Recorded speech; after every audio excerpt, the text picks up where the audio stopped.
Welcome to KC Rias TV.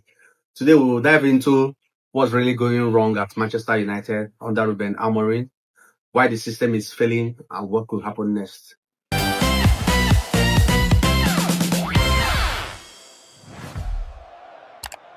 Amorim came into Manchester United with big ideas and big philosophy. He's known to favor the 3-4-3 formation, which made him a success at Sporting Lisbon. But here's the problem. The Premier League is not Portugal, and these players are not built for this system. Now, top managers adapt, they tend to find the strength of their players and play to it and try to adjust to the strength of their players. But Amorim is very stubborn, which we all know. He has even come out to say that even if the Pope called him today to play another formation, that he's going to stick to what he knows. We have all seen the results so far. We are inconsistent. We're not playing well. Lost so many matches, and the fans are not happy right now. And let's be honest, this criticism is not just about the style of play or the system or Amorim himself. It's about results. This is Manchester United. This is Manchester United. We are meant to compete at the very top. We are meant to play the best football. It's not just about style or personality. So that is one thing we need to make clear. It's not about style. It's not about personality. It's about the result on the pitch. Manchester United is not winning. We're supposed to compete at the top, play beautiful football. And right now, none of that is happening. So here's where things get interesting. The board are not sitting idle. They are already working on a contingency plan just in case, So we've started hearing names like Zidane. We are hearing about Oliver Glasner from Crystal Palace and Andoni Iraola from Bournemouth. Xavi has also offered himself. He has even offered himself to manage in an interim capacity, so that if he does well, he can be offered a full contract. The same thing with Carrick, who is exploring to come back. These names has been associated with Manchester United in recent times, just in case. But there is a catch. If Ruben Amorim is sacked today, Manchester United is going to pay him £12 million. Yes. If he's sacked today, he's going to be collect £12 million, which, from the financial point of view, is I don't think the club will sack him, if you ask me. You understand? Because in his contract, he said if he's sacked before 1 year of his contract, he's going to pocket £12 million. Now, I think the club is, even if he's going to be sacked, that's if Manchester United don't start seeing results. Even if he's going to be sacked, they might wait till November 2nd or so, after 1 year of his contract has expired, so that they won't have to pay him the £12 million. That is 2 months of frustration from the fans, 2 months of, I hope we start getting good games, you understand?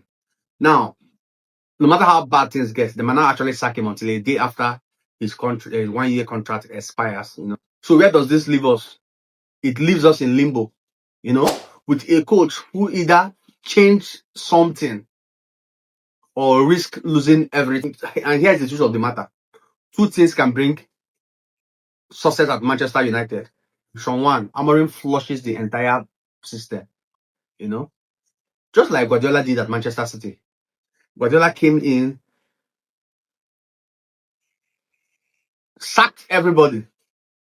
He let everybody go and bought players that specifically fit into what he wanted to play.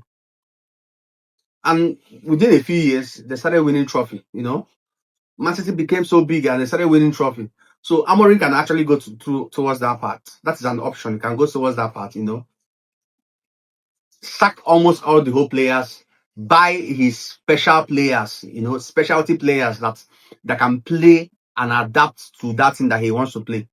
That is an option he can explore. Or option 2, he adapts his tactics to the player he currently have. Now, a very good example is Jurgen Klopp when he came into Liverpool. He started building gradually, adapting his tactics to the current player they have. He did not just buy and sack everybody. He adapted his tactics to the current player they have. And of course, Liverpool started playing good football. Now, the 2 paths worked out. Pep Guardiola's part worked out. Klopp part worked out. So the both options were a success.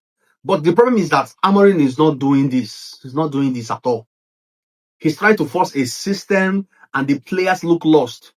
If one player was struggling, you could have said, yes, it is not the coach's fault. But now, it's not about mentality. It's not about effort. Because the whole team is struggling. The whole players are struggling.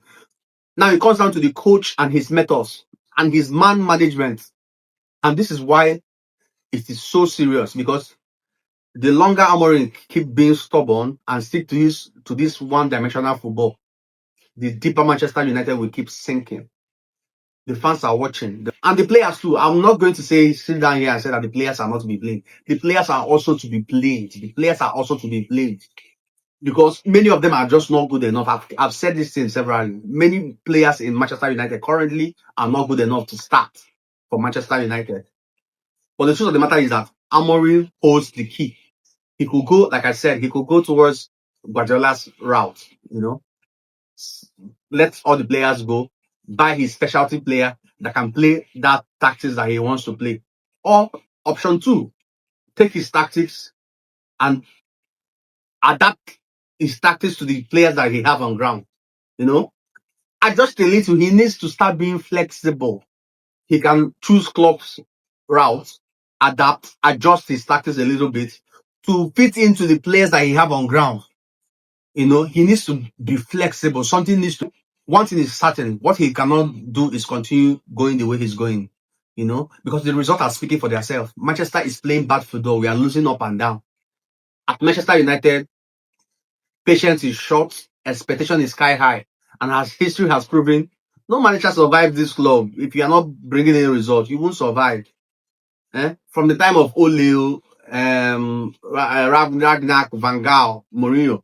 Even Mourinho that won us trophy, we sacked him. Even Ten Hag, he got us 2 trophies. He played bad, we sacked him. The thing is that even all these managers have not even played as bad as Amorim has played. And the club is still looking at him. See, they're still looking at him. So he needs to start doing something. He can't continue the way he's going. Something needs to give. Either you wait, get everybody out, buy the players that can play your pattern, or which I like option 2. Based on current now, the market is not open. You can adjust a little, adapt. Adjust and adapt to the strength of the players that you have on ground. Even if it's 4-3-3, you play. If it's 4-3-3, you play. If it's 4-2-3-1, whatever, you play. If it's 4, adjust. We have players that can play everywhere. Play Bruno, push Bruno to the 10. Bruno, Mino, Casemiro in the midfield. Cunha, Buemo, Sesko up front.